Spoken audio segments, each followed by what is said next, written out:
All right, so I'm Susan Freudenheim. I'm the Executive Director of Jewish World Watch. Some of you I know, others I don't. It's really good to have you all here. Thank you for joining. I just wanted to introduce Anne, but before I do that, I just want to tell you a couple of things about how we're going to conduct this. If you scroll to the bottom of your screen, you can see that there is a number of icons. The most important one is the one that says chat. And on the right, you'll be able to type a message in. Everyone will see it, or you can direct it personally to me if you'd like. Anne's going to be speaking, so I'm just going to be managing things. And at the end, I will try to cull through the message, through the questions for Anne, so you can give them to me as we go, and then tell Anne what the questions are, and then she will respond as best she can. She'll be talking for a while, and so we won't be taking questions during her presentation, but once she's ready, she'll take your questions. You'll be muted throughout, because that's really, as I've seen through these, the best way to do it. So thank you so much. This is Anne, our Director of Advocacy and Grant Making. She's been on the phone with most of our grantees and has a good deal of background on what's been going on the ground. And we really appreciate your attention and support, and thank you for being here this morning. Take it away, Anne. Good morning, everyone. Thanks so much for joining this call. As you all know, coronavirus has been called the great equalizer because of its global spread and indiscriminate nature. But while anyone can get sick, some populations remain exponentially more vulnerable than others. This includes people already trapped in conflict or fleeing for their lives, people in overcrowded, fetid, and unhygienic camps where the same measures we've urged to implement here at home have no possibility of being realized. Whole swaths of these populations are at risk of being wiped out by COVID-19. And in many cases, these are the populations that Jewish World Watch serves through our programming on the ground. So I'm going to talk today about how the coronavirus pandemic is impacting the communities that Jewish World Watch serves through our on-the-ground partners in the Democratic Republic of Congo, Bangladesh, and Syria. So I guess I'll just launch right in. The lion's share of JWW's on-the-ground programming is located in the Democratic Republic of the Congo. We've been working there with a variety of partners for many years. As JWW has covered on our blog and elsewhere and in our advocacy work, the Congo has been grappling with an Ebola epidemic whose epicenter has been in the North Kivu region, specifically in Beni. It's also affected South Kivu and Ituri provinces in the Congo. This was very challenging for this fragile state with essentially non-functioning government, and many cracks revealed themselves as this country, grappled with this epidemic. A lot of lack of public faith in institutions was demonstrated. There were a lot of rumors swelling that prohibited people from accessing the help that they needed, and that led to the spread of the disease. There's a lot of distrust and rumors in the society there. And I anticipate that these challenges will present themselves once again in the coronavirus response. The silver lining is that Congo may have learned how to deal rapidly with the spreading deadly disease because of the Ebola outbreak. It also has a lot of the supplies and protective gear. And similar measures that worked for Ebola can also be implemented in the coronavirus response. But a lot of our partners have expressed uncertainty about whether or not the Congo and its weak institutions can cope with another sort of epidemic, and especially one that sort of spreads at the scale. Ebola was isolated to these 3 provinces mostly. There were a few outlier cases, but it was somewhat capable of being isolated in a way that COVID-19 is not. So it's going to pose a lot of new challenges in these communities. As of late Tuesday, 45 cases have been reported in the Congo with 3 deaths. President Felix Tshisekedi has gone ahead and shut down schools through April 20th. And this has pretty serious implications for a number of our partners, because we do fund a lot of schools inside the Congo. Our educational assistance programs are primarily geared towards war-affected children, orphans, very vulnerable children, and providing them with opportunities to receive education, leadership training, and essentially to create a new cadre of leaders for the Congo as a bulwark against future cycles of violence. And with the schools shut down, not only is this process of sort of rebirth stalled, but also many of these children are incredibly dependent on going to school in order to eat. Most of our programs provide these kids with 1 or 2 meals, and those are the only 2 that they receive. They're only guaranteed food for the day. So that has been very challenging. Our longtime partner, Amani, who runs the Congo Peace School, he's reported to me that he believes that the biggest challenge to the Congo is not coronavirus, but starvation, because the country has essentially been shut down, and a lot of people are now out of work and incapable of leaving their homes in order to go seek labor and get money. And he's most worried about these children because, as I said, they are completely dependent on these schools in order to obtain any kind of nutrition or food whatsoever. So Amani has kept his kitchens open, keeping the cooks properly separated, and has been serving 20 kids at a time, which is the government limit on group size, in 8 rotations throughout the day. And recognizing that even though the education can't continue, the vital need that he fills for these war-affected, mostly orphan children. They've repurposed the school to essentially be an around-the-clock kitchen for these communities, and he's expanded it to other community members as well.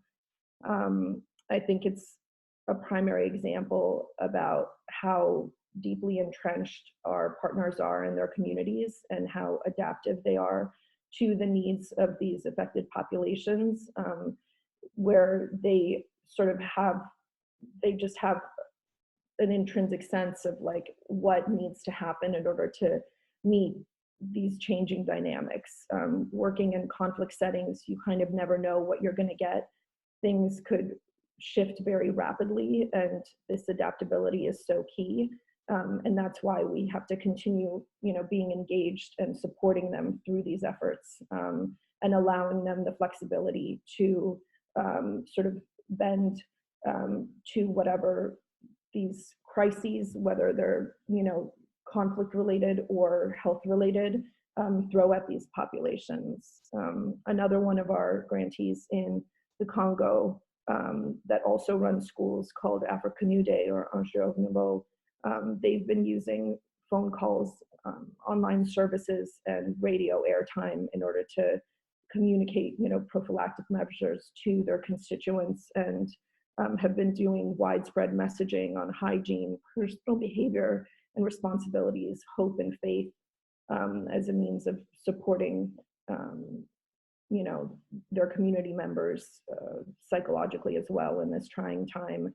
They've also kept kitchens open in their schools. So a lot is ongoing, and in the Congo you see that there really is this double vulnerability of being war affected and impoverished, and then having to cope with a country is being responsive by shutting things down, but it has a lot more serious implications there than it has here, for example.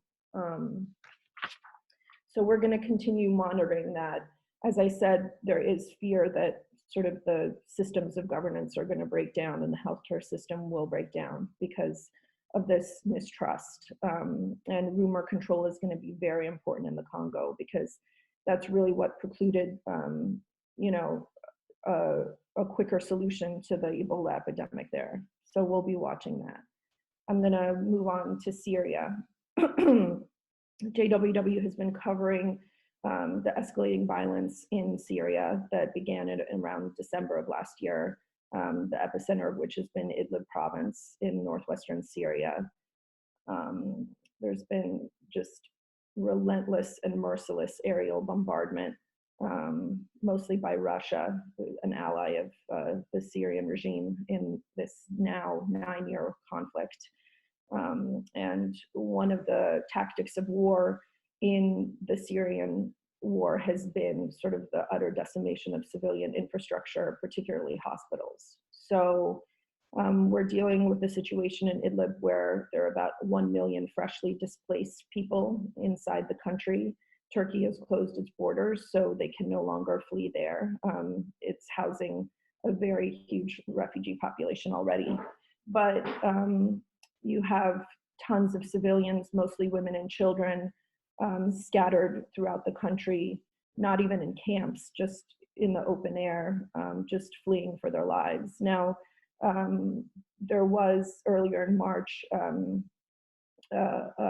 ceasefire was brokered, but many ceasefire attempts in the past have failed. So it's still very tenuous, and we're not sure how that's going to play out. But essentially, the civilians were besieged by nonstop shelling, and last year alone, 85 attacks on healthcare facilities were documented. So our partner in Syria sort of feels an ever-growing need to provide doctors who have largely gone underground with necessary supplies to meet the escalating healthcare needs of this besieged civilian population. And our reports from our partners are that people are just so worried about, you know, being bombed in the middle of the night and never waking up that COVID-19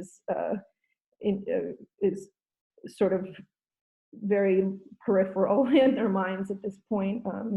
I think that's, you know, the situation that ongoing conflict just exponentially sort of increases the vulnerability of people who are in this kind of situation, right? So they're just dealing with sickness already, overcrowding in these makeshift camps that they're in, bitter cold, and not being able to sort of have a safe place to call home. Those in camps in northeastern Syria are severely overcrowded, so that poses a lot of risks. The IRC has warned that an outbreak in Syria, particularly in the northwest and the northeast, could lead to one of the most severe outbreaks in the world. But luckily, our partners are continuing to bring medical supplies directly into the hands of doctors that are still holding strong and operating in Idlib, which again has been the epicenter of the recent violence. It's the last rebel stronghold in the war, so it's just been pummeled relentlessly. And the mix of supplies that are being brought to the doctors corresponds with what is necessary in a coronavirus response. So they are receiving gloves, gowns, other protective gear, and medications that would help in to fight against COVID. And our partners there are in the process of reassessing how the network can better assist in preparation for an outbreak in the northwest and northeast regions. So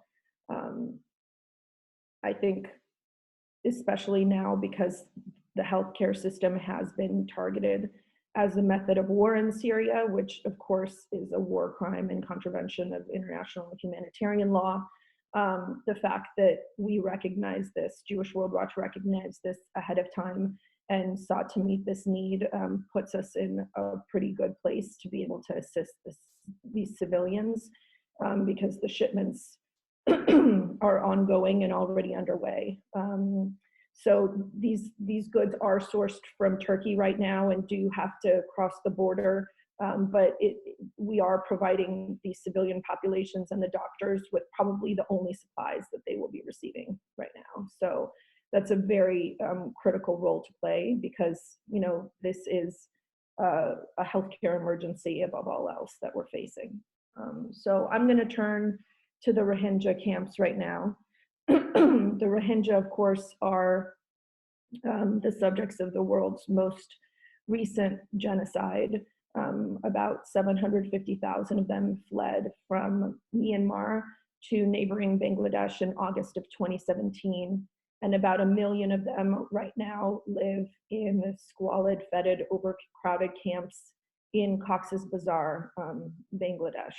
So there are 34 different camps, sort of a constellation of camps in the Cox's Bazar area, and this is currently the largest refugee camp in the world. Jewish World Watch has been in the camps since 2018, working with local partners to meet the refugees' most pressing needs. Initially, we were building with our local partners monsoon-resistant housing. We've shifted to sort of more resiliency-focused efforts that have proven incredibly adaptive in preparing for a potential coronavirus outbreak.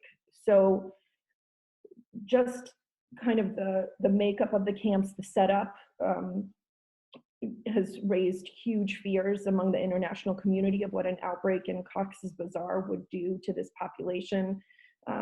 It's basically just small shacks that are encroaching on one another, and a real overpopulation issue. Like I said, there are 1 million people in the camps right now. 60% of them are children. 400,000 are under the age of 12. And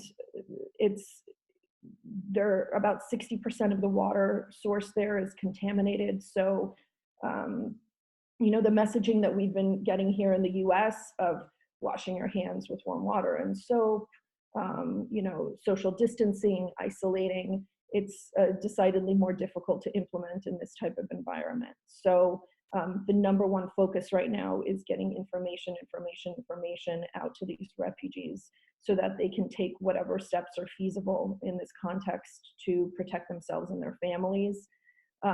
Language is a major issue, though, because one of the steps that the Bangladeshi Camp Authority has done is to restrict a lot of the service provision to being done in English and Burmese, which many of the Rohingya don't speak. The Rohingya are a distinct ethnic population of Myanmar, and they have their own language, as well as being Muslim rather than the Buddhist majority.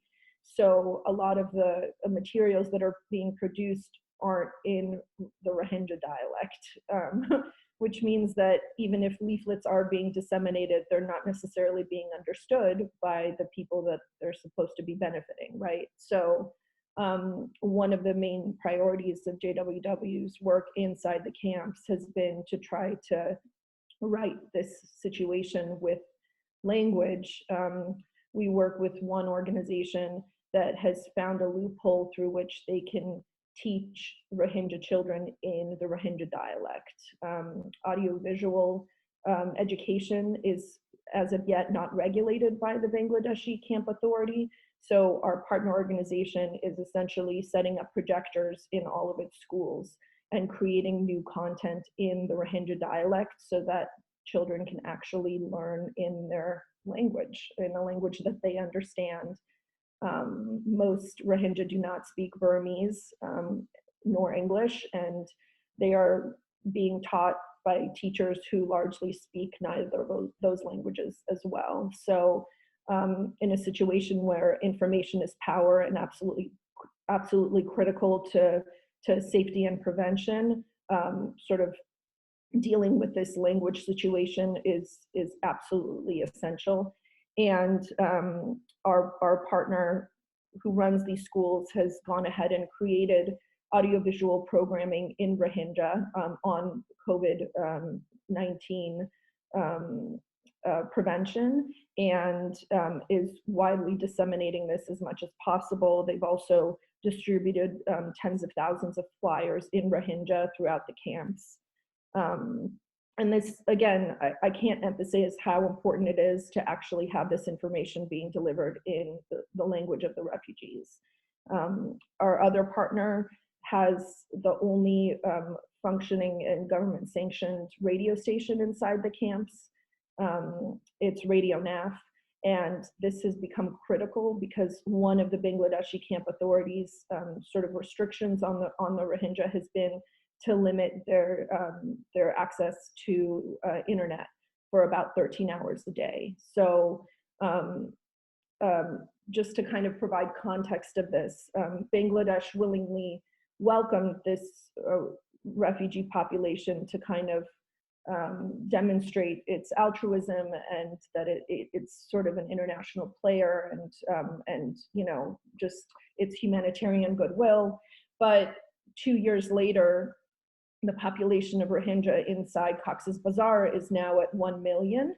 And Bangladesh itself is a pretty poor country and maybe doesn't have the capacity to absorb 1 million destitute people.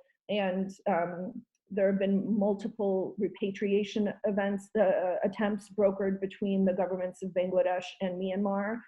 All of them have failed. Not a single Rohingya refugee has willingly boarded buses to go back to Myanmar, where they would face near certain annihilation. The UN fact-finding mission in its final report found that the risk of genocide to Rohingya inside Myanmar is higher than ever. So Myanmar has essentially not implemented any of the things that it would have to do in order for the Rohingya to be able to safely and sustainably and willingly return, which is required under international law. So since the Rohingya have resisted returning, Bangladesh has sort of started to squeeze them more and more. It really doesn't want the Rohingya to be able to assimilate into the population, which is why these language barriers exist and why telecommunications has been limited so much. They're starting to fence in areas of the camps. And now these restrictions are really at risk of backfiring because Rohingya simply can't access information on how to prevent exposure or how to protect themselves and their families. So our grantee partners are having to circumvent all of these obstacles in order to just get information to the people that they serve. What our partner who runs the radio station is doing is, of course, broadcasting around the clock. We are supporting them in creating a cadre of youth civilian journalists that are both based inside the camps and in the host community. And these young people have gone and created programming that is specifically focused on the coronavirus. And this has been broadcasting as the new content has been broadcasting as a radio magazine. And then they've also been doing phone-in and live formats for the refugees to be able to call in and have their questions answered.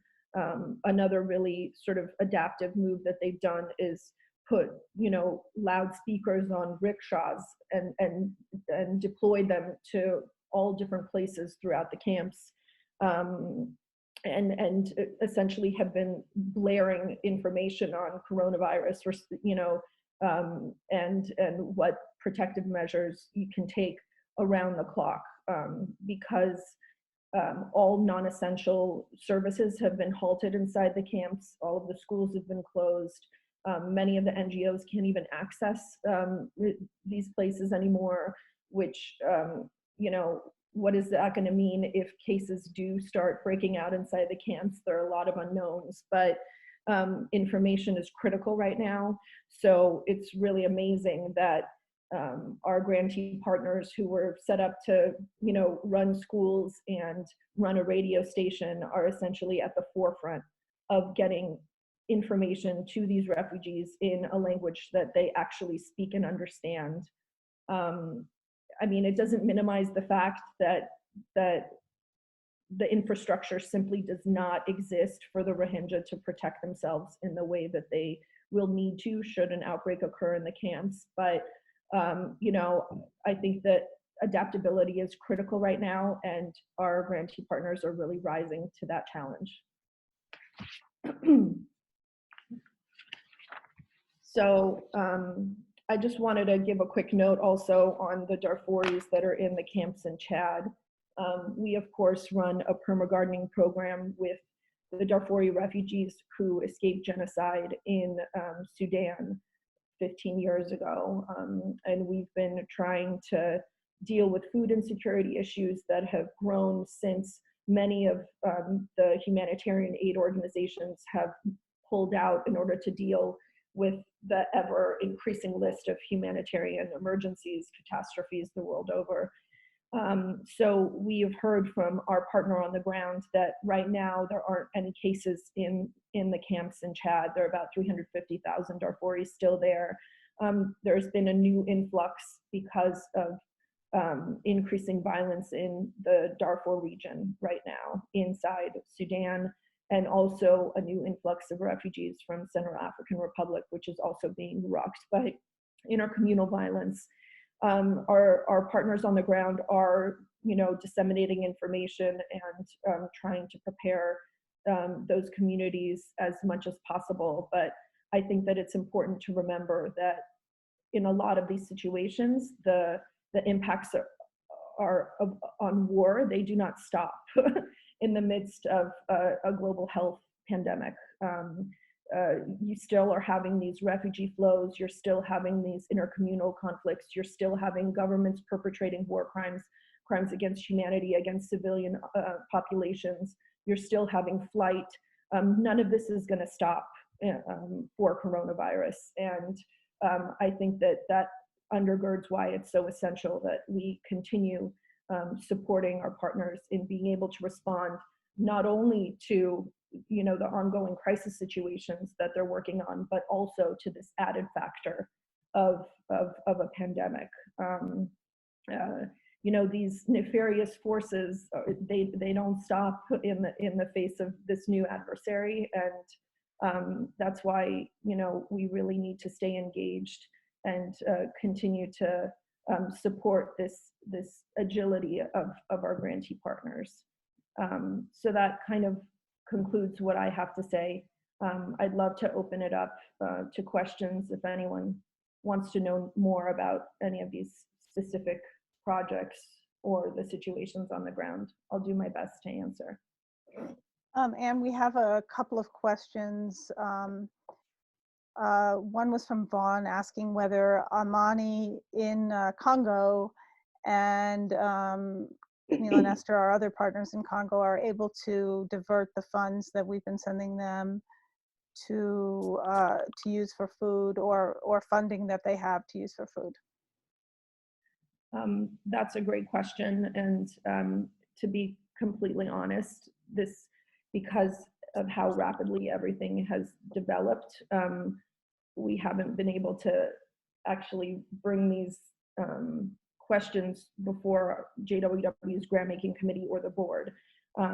However, I will answer that our model of how we engage with these partners is to build their capacity and to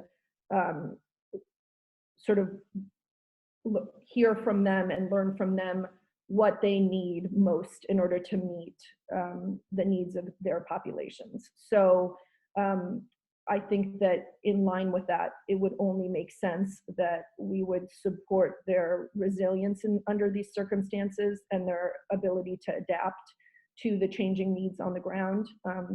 Just by virtue of the fact that many of the grantees that we work with are in ongoing, conflict situations, we have to sort of have the bandwidth for that type of flexibility. And my instinct is that, of course, we will support them in these endeavors. And hopefully, if we can, garner enough support from our base, we can continue to meet their needs beyond these specific grants, right? So there are a lot of unknowns right now with how the world will be changed by COVID-19, for how long, these outbreaks will go on for.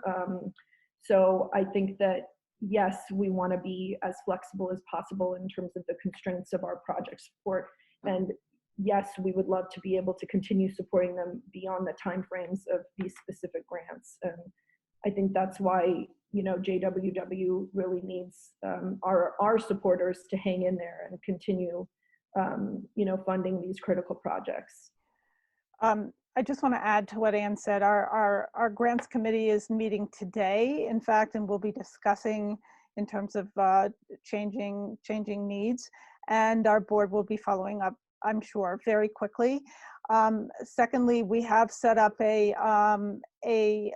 fund specifically targeted in this moment that will go to the projects, which you can, if anyone is able and willing to contribute, it's jww.org/support. So that fund is going to be directed specifically to this response. jww.org/support. And I think what Anne, there was a follow-up question just about whether or not they're able to divert other funding. And I think that what Anne is saying is that the adaptability is already in place for them in terms of what they're doing. And it's up to, and we're going to try and help them in adapting to the new environment in which they're working. Is that right, Anne? Yeah, I mean, for instance, with the radio programming inside the camps, in the Rohingya camps in Bangladesh, these rickshaws were never part of our grant agreement, and they're quite literally little rickshaws that are outfitted with posters on all sides and huge loudspeakers mounted to the tops of them. And this is just an example of kind of creating things, shooting from the hip, and just trying to meet this critical need.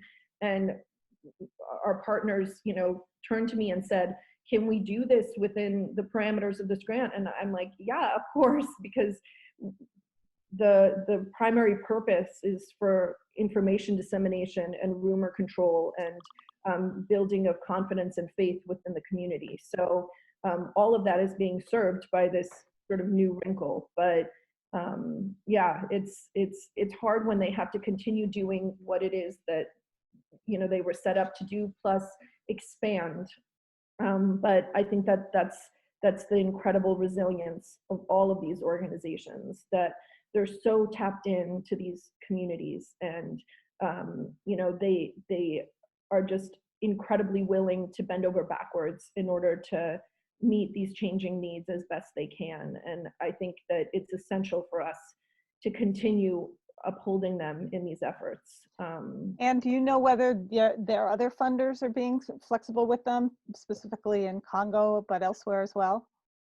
My sense is that sort of on a global scale, a lot of philanthropists, grant makers are sort of suspending restrictions or deadlines and being somewhat flexible. But I think with the larger institutional donors, there are very clear-cut, benchmarks that need to be met, and kind of parameters set on these projects.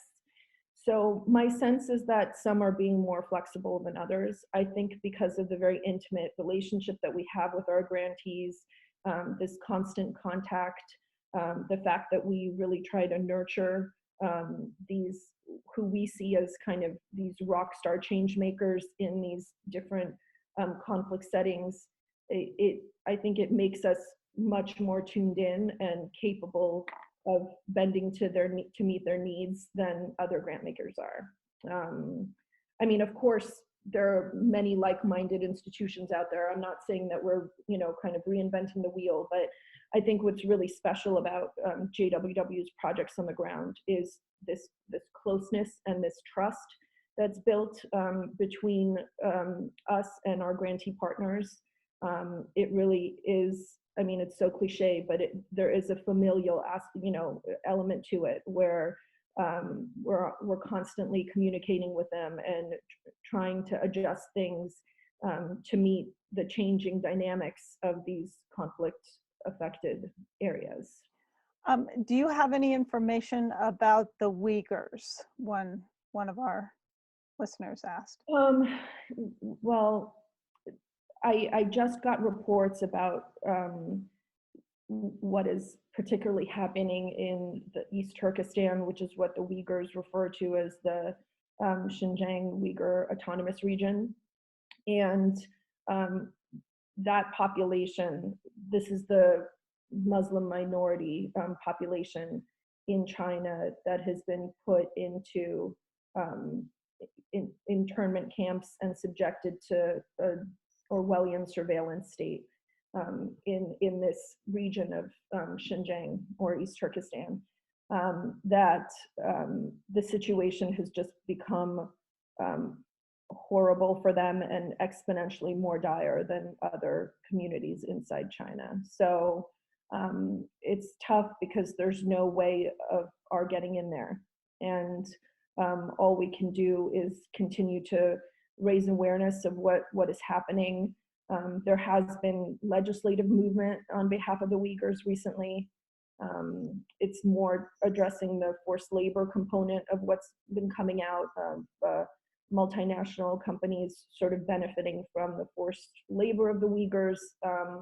But my understanding is that the crackdown in that region of China has created serious starvation issues for those Uyghurs that aren't even incarcerated right now. So for the 12 million that are in Xinjiang right now. So God knows what's going on in the camps. There are many organizations like the Uyghur Human Rights Project that are documenting this stuff, in far greater detail. But what I've heard from our Uyghur friends, Jewish World Watch is very tapped in to the local diaspora population here in Los Angeles, who unfortunately have been cut off from friends and family because of the total blackout that the government has created with Uyghurs inside China. But they're saying that more and more reports are coming out that the government's overall shutdown of communities has been hitting the Uyghur population much harder. And that is leading to serious food shortages and potential starvation among that population. So that's all that I know. I'm sorry, I don't know more, but I'm happy to look into it. I want to note that one of our participants today is Aksu, who is from the Uyghur Human Rights Project, and he notes in our chat to everyone that you can find more about in their briefing at www.uhrp.org. So there is more information there. That was the group that Anne mentioned. Yeah, so I mean, I think that the quarantine has just created more cover for these unconscionable, crimes against humanity being perpetrated against this population. So, under the guise of stopping the spread of COVID-19, it's just given the government more bandwidth to perpetrate these abuses against this persecuted minority population. So thank you to whoever from UHRP is on the call for providing more information than I can. It's Mustafa Aksu.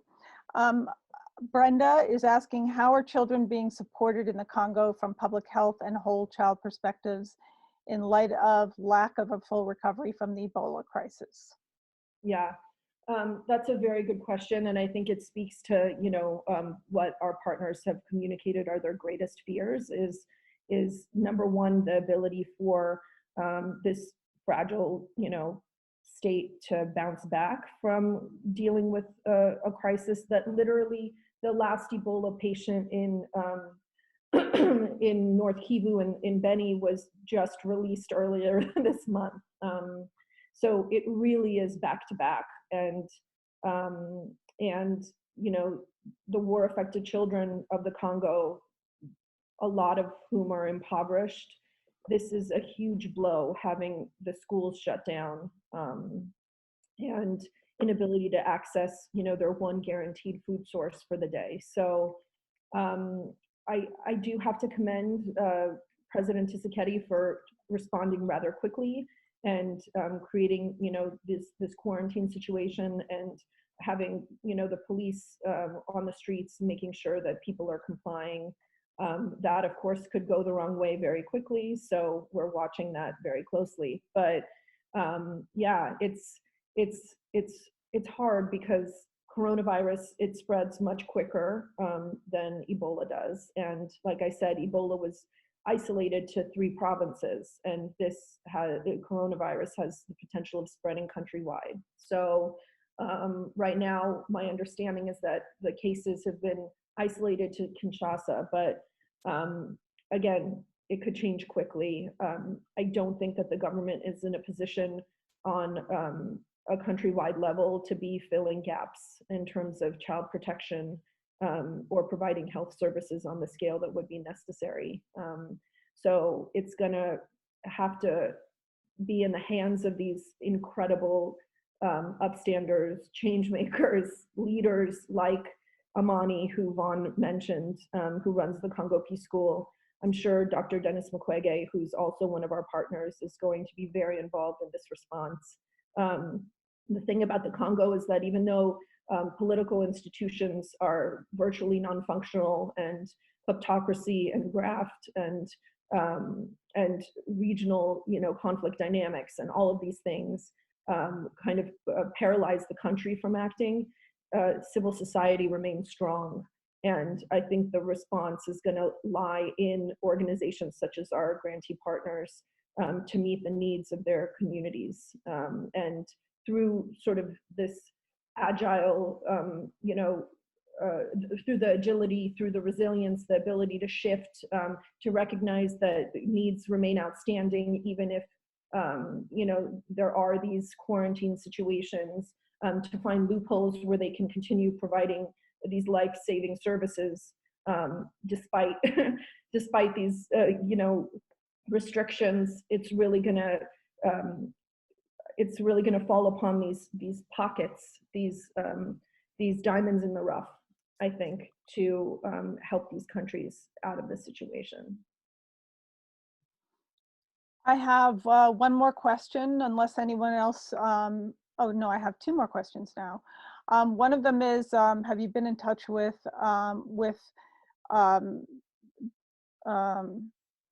Pansy, Dr.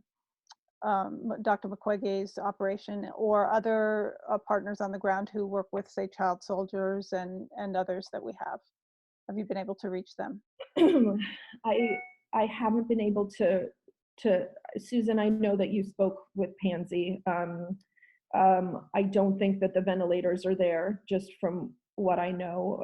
Pansy is, of course, a gynecological hospital, and you know, incredibly adaptive also to the needs of the population. Our work with Pansy is on rapid response missions that essentially bring Dr. Mukwege's incredible mix of medical care, psychosocial help, and legal aid to these last mile villages that are subjected to mass rape campaigns, areas that are otherwise completely unreachable by traditional aid mechanisms. So if anyone's gonna, you know, do anything and everything and bend over backwards to ensure that Bukavu, you know, it has resources and is able to withstand, you know, a COVID-19 outbreak, it's going to be Dr. Mukwege. I can say that with absolute certainty, because his practice, from just being a gynecologist to now, you know, offering this incredible panoply of services to women impacted by gender-based violence. I think it's just demonstrative of the profound flexibility and creativity of this man and this organization. So just speaking from the heart, I have no doubt in my mind that they will do anything and everything possible. In terms of getting medical supplies to them, I really have no idea on that, but I have reached out to them and I'm waiting on a response. Same with Dr. Namagabe, who we work with to help child soldiers in the DRC.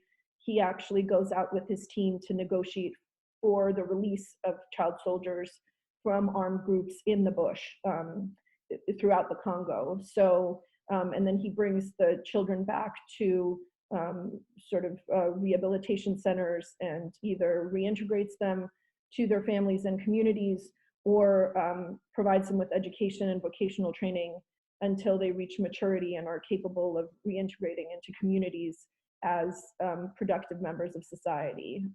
So I have no doubt that he also, at the helm of this coalition of child rights organizations inside the DRC, they really are at the head of it, at the forefront of child rights issues inside the Congo, that they are disseminating information and trying to fill gaps. There's a bit of a language barrier communicating with them directly, but I'm in the process of getting up-to-date information on how they're coping.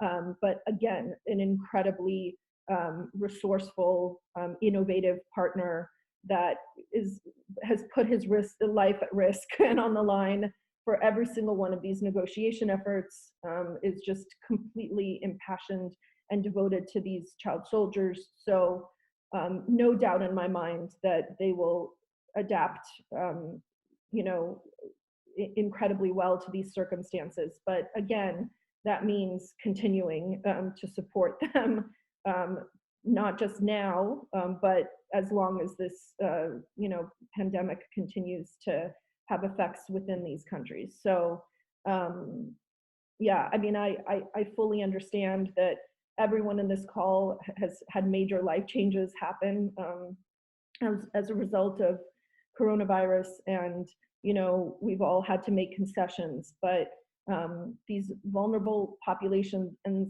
these incredible change makers who are really transforming their communities, they need our continued support. They need the ability to be flexible. They need partnerships with funders like Jewish World Watch that will enable them and trust in their instincts to respond as effectively as possible to the needs, the ever-changing needs of their beneficiaries. Thank you so much, Anne, and thank you all. I want to repeat the jww.org/support link if you are able to contribute. We deeply, deeply appreciate that. We also will be continuing to send out emails with updates as Anne learns what's going on. We also would invite you to read our global updates that come out weekly. And also we will schedule another one of these when we have more information. Anne is more than happy to answer your questions by email as well, if and that's ann@jww.org. You are our loyal supporters and we deeply appreciate that. Thank you so much for participating today. And thank you again, Anne, for your research. I just want to add that I will be continuing all of these conversations with our grantee partners, and we'll be updating our JWW supporters regularly on this. So you can look out for blog posts or emails if you want to continue this, and if it makes sense to, you know, have these sort of webinars as we navigate this precarious time, then we will do that as well. So we want to adapt to your needs and concerns as much as we can too. So stay tuned for more information on this, and also, you know, on the continuing crisis situations and what needs emerge there as well, separate from COVID-19. Thank you. I hope that everyone stays safe and healthy, and we wish you all well. Thank you so much for participating today. This has been recorded and will be available to you. We'll send you an email link and to everyone who participates in our work. So thank you so much. Thank you. Bye. Bye.